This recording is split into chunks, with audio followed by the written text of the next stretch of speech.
Hey, what's up guys? Movie Maniac here. Alright, you guys are in for a special treat. So, do you guys want to become movie reviewers one day?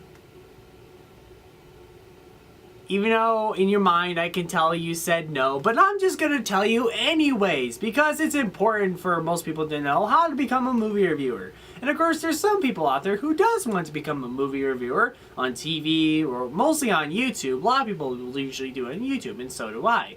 So, I'm going to tell you, if you want to become a movie reviewer, this is my suggestions and my tips and my advice to tell you guys how to become a movie reviewer on YouTube. With 8 steps. Yeah, I actually written on the board, but 8 steps how to become a movie reviewer on YouTube. Well, no, duh! That's why it's called a movie review. You need to review a movie. I mean, what's the point of doing a movie review when you have no movie to review? Now, it can be any movie you want to talk about. I mean, it could be bad, it could be good, it could be old or new, it could be sci-fi, it could be romance, comedy, drama, western, just any movie. Just pick any movie that you want to talk about. I mean, you have the free agency to just pick any movie you want. Yes, I love this movie. It's my favorite movies of all time. Screw you haters. Now, it's really important to take notes because, well, this is what I would usually do in movies. Whenever I watch movies, I would always bring a notebook, and then I would have 2 sides. I mean, I would put usually a movie title on the top, but I would have 2 split sides. One that says the pros, the other that says cons. Now, if you don't know what that means, pros means good, cons means bad. So I put all the good, what I thought was good about the movie in the pros section. Then whatever I thought, if the movie had problems or if there's bad things in the movie, then I would put it at the cons side.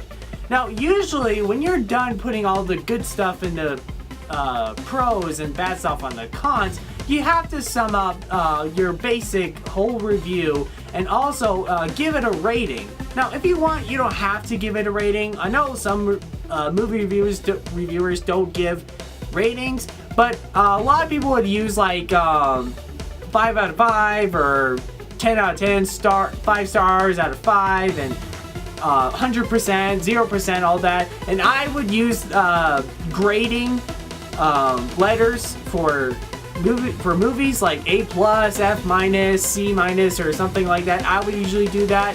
Now, if you don't want to have a rating, that's fine. But pick what rating you want. 5 out of 5, all that stuff.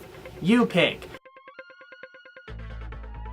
Now, if you guys don't want to show yourself on camera, then I would highly recommend getting a microphone. Because if you're not afraid to put your voice out to YouTube, then that's fine. You can do that. In fact, microphones are really easier than cameras, because then you can just record your voice and then just edit pictures and the clips of the movies and stuff. So yeah, and also I would recommend getting one of those headphones with the microphone things. I highly recommend getting those. But if you're gonna get a camera, and get a really good camera too, like an HD, really good one. And also have a camera that will pick up really good sound. Because if it doesn't, and if it picks up really bad sound, then you're pretty much screwed. But I would highly recommend get one of those Canon cameras. I know they're freaking expensive, but they're really worth it. So yeah, and also another thing about camera is that you need to look at the camera while you're doing a movie review. For example, tell me if this is usual in a movie review. Hey, what's up guys, Movie Maniac here. So I'm going to talk to you guys about Star Wars. I freaking love Star Wars. I love Star Wars, I love Empire Strikes Back, I love Return of the Jedi. I hate the prequels, but I love all the original trilogy. Wait. Where is everybody? See, just like that, when you're looking away from the camera, you're not looking at the audience, which the audience would be super annoyed. Now, there are some exceptions. Like, there is this reviewer I know, his name is Todd in the Shadows. He reviews music, but he never shows his face, and he always looks at a wall. But that's because he never wants to show his face. But you want to show your face, right? So don't look at, anywhere else around your space. Look at the camera, because the camera is the audience, and the audience is looking at you. You need to look at your audience. Like right now, I'm staring at you guys. Even though I'm staring at the camera, but I know that you guys are looking at me right now, and I'm looking at you guys while you're watching this. See? Always look at your audiences. Alright, now look behind me. Point out all the stuff that's behind me. I mean, like Godzilla. You can tell I am a huge fan of giant monsters, giant kaiju, kaiju fighting, giant monsters fighting, all that good Japanese stuff. You know that I like a lot of movies from Japan, and also a huge fan of giant monsters.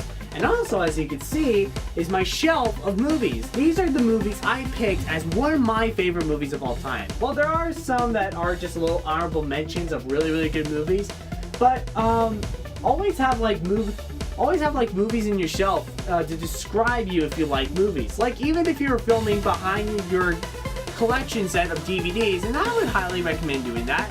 And of course I got a bunch more stuff, but even though you can't really see them, but I got like action figures and books and stuff.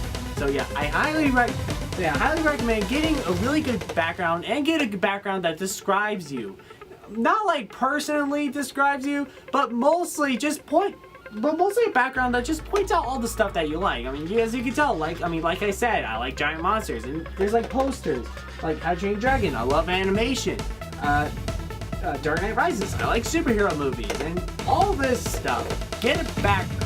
Always get a really, really good background. Now, don't make it too cluttered, because then it'll kind of look like you'll just like so much stuff. Even though it does kind of look like I like so much stuff, but that's because of behind me, I'm just covering up half of the stuff. So, yeah. Get a background to that describes you. Now this is very important if you got a script. Now, lots of reviewers would usually try to memorize the whole script without jump cutting or editing, which that's actually freaking hard. I mean, look at my script. It's pretty much like a couple paragraphs and just like 2 pages of those. I mean, jeez, I can't even memorize that. And neither can you guys. So, or unless if you can, I mean, that's such an interesting talent that you have if you can memorize all this. But I will tell you guys I will show you guys an easier way to do it. So, when you get all this when you get your film footage review done, when you take it to editing, you need to cut all the parts when you end with a third sentence. Like for example, right now I'm gonna memorize a script, my review script of Dawn of the Planet of the Apes. I'm gonna memorize 3 lines from this. So here we go. Man, this year is just great so far. I mean, we got Godzilla, we got X-Men, we got Edge of Tomorrow, we got How to Train Your Dragon 2, we got Guardians of the Galaxy, and Dawn of the Planet of the Apes is no exception for being another great movie this year. Now, when you're done with memorizing those, you just look at your script again and just memorize 2 or 3 more sentences.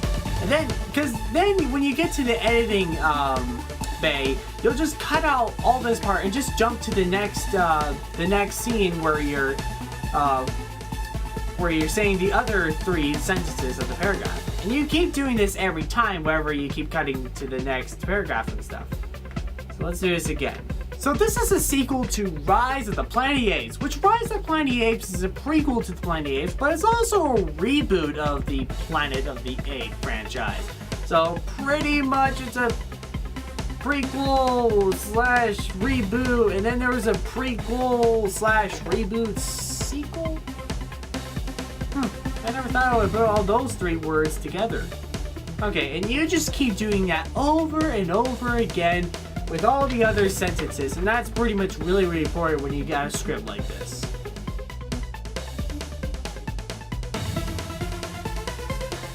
Now, I'm just going to tell you guys this. I highly recommend getting either Final Cut Pro or Adobe Premiere. Those are really, really good editing systems. What do I have? Windows Movie Maker. Yeah.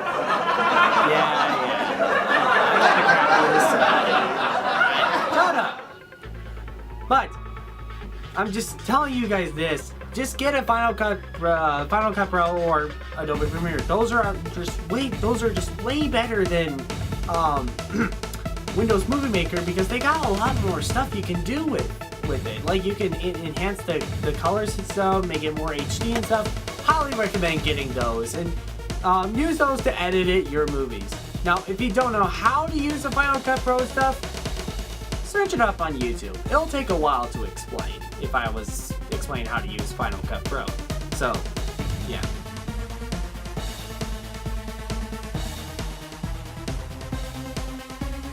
Now this is pretty easy. You just, when you're done with your video and you saved it, you go to your YouTube page, you go to the upload button up on the search bar. Then when you go to the page, you press the upload button, and then there's this file that pops out, and then you'll see your video. You'll click on it, then you'll click import, and then your video is importing to YouTube. Now all you can do now is just change the title of your video, your description, and also I highly recommend putting a lot of tags. I mean, that'll get you plenty more views. And that is how you become a movie reviewer. So, I hope you guys have learned something today. Now, in case if you guys want to have more suggestions or something I didn't point out, then comment down below for other movie reviewers want to be out there. So if you want to put advice or tips. And what have you learned from this video? Comment down below, check out my other videos, they're really cool. Like and subscribe, like my page on Facebook, and thank you guys for watching this. See ya.